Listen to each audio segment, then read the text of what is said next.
अब guys in दो गनों में से भाई हर किसी की भाई एक अलग अलग फेवरेट तो भाई गन जरूरी होगी, जिसको हाथ में लेते ही भाई तुम पूरी लॉबी में भाई तबाही मचा देते होंगे। और मेरी जान पर्सनली भाई मेरी पसंद भाई ये पंप शॉटगन है, जो कि भाई आज के टाइम पे भाई सबसे भाई ओवररेटेड गन मानी जाती है। अब भाई मैं ऐसा क्यों बोल रहा हूँ तुम खुद अपनी आंखों से देखो।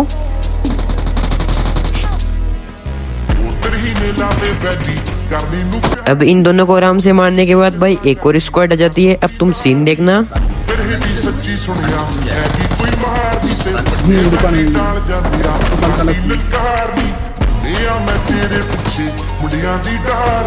मैं क्या लौटा थारा ही दोस्त मारना यार।